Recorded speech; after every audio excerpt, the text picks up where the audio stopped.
નમસ્કાર. આજે આપણે ગુજરાત સરકારની એક નવી અને મહત્વની યોજના વિશે વાત કરવાના છીએ. આ યોજના છે સેન્દ્રિય ખાતર સબસિડી વિશે. આપણે એ સમજવાની કોશિશ કરીશું કે આનું બજેટ શું છે, આ કામ કેવી રીતે કરશે અને ગુજરાતની ખેતી માટે આના શું ફાયદા હોઈ શકે છે. ચાલો તો જોઈએ કે આજે આપણે શું સમજવાના છીએ. પહેલાં તો મૂળ સમસ્યા શું છે એ જોઈશું. પછી જે નવી યોજના આવી છે અને જે જૂની યોજનાઓ ચાલી રહી છે એની સરખામણી કરીશું. અને છેલ્લે એ પણ જોઈશું કે આ બધી મહેનતની અસર કેવી રીતે માપી શકાય અને શું કરવું જોઈએ જેથી સૌથી વધુ ફાયદો મળે. તો સૌથી પહેલાં તો એ સવાલ થાય કે આવી કોઈ યોજનાની જરૂર જ કેમ પડી. ચાલો એનું કારણ સમજીએ. આપણા રાજ્યની ખેતીની જમીન અત્યારે એક મોટા અને મૂળભૂત પડકારનો સામનો કરી રહી છે, જે સીધી ઉત્પાદકતા પર અસર કરે છે. જુઓ, આ આંકડો 49%.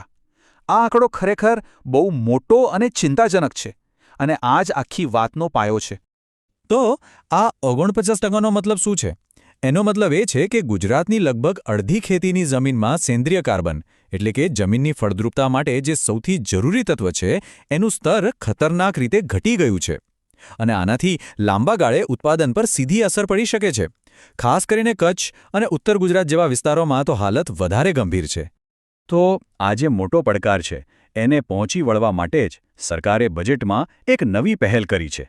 એ છે ફર્મેન્ટેડ ઓર્ગેનિક મેન્યુઅર એટલે કે FOM પહેલ. ચાલો આના વિશે થોડું ઊંડાણમાં સમજીએ. તો આ FOM છે શું? સીધી અને સરળ ભાષામાં કહીએ તો આ એક પ્રકારનું શક્તિશાળી સેન્દ્રિય ખાતર છે. સામાન્ય રીતે આને બાયોગેસ પ્લાન્ટમાંથી નીકળતા કચરા પર પ્રક્રિયા કરીને બનાવવામાં આવે છે અને એમાં સેન્દ્રિય કાર્બન ભરપૂર માત્રામાં હોય છે અને જમીનમાં નાખવાથી જમીનની તંદુરસ્તી ઝડપથી સુધરે છે. તો આ નવી યોજનાને શરૂ કરવા માટે સરકારે શરૂઆતમાં 10 કરોડ રૂપિયાનું બજેટ ફાળવ્યું છે.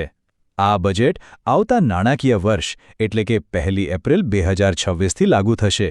હવે આ યોજનાની સૌથી રસપ્રદ વાત એ છે કે પૈસા શેના માટે મળશે.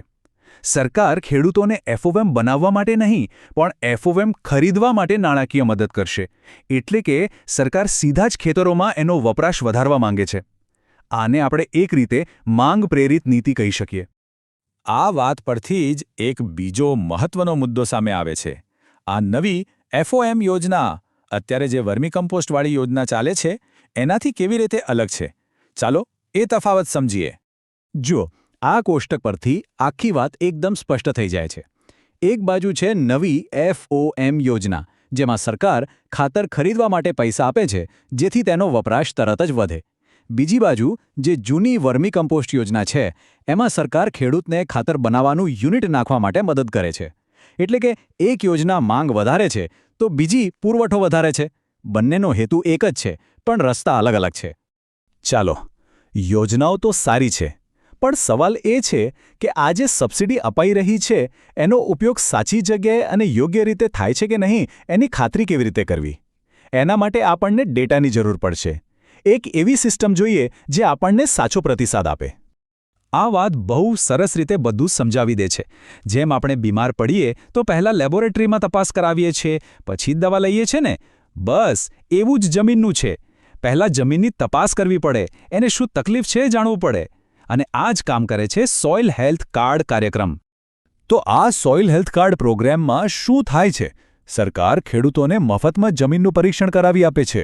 આમાં NPK, સેન્દ્રિય કાર્બન, pH લેવલ જેવા લગભગ 12 જેટલા જરૂરી તત્વોની તપાસ થાય છે.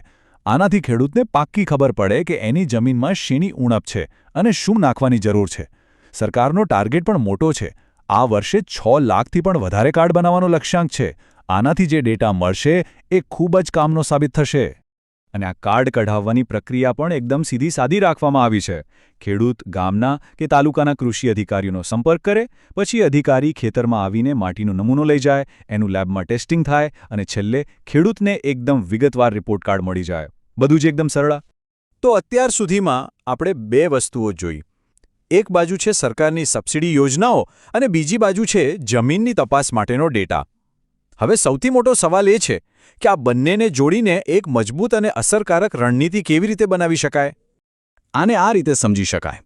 સબસિડી એ બીમાર જમીન માટેની દવા છે અને સોઇલ હેલ્થ કાર્ડ એ રિપોર્ટ છે જે બતાવે છે કે કઈ દવા અને કેટલી આપવી.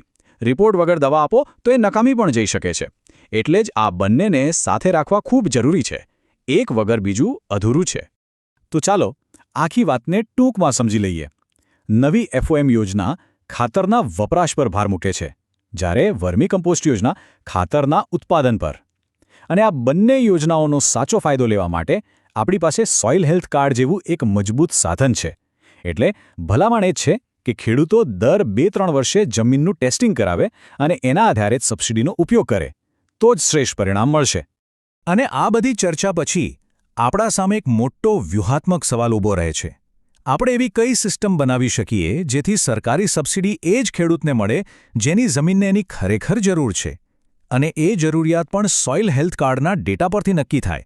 જો આપણે આ જોડાણ સ્થાપિત કરી શકીએ તો જ ગુજરાતની ખેતીમાં રોકાયેલા દરેક રૂપિયાનું શ્રેષ્ઠ વળતર મળશે. આના પર વિચાર કરવો જરૂરી છે.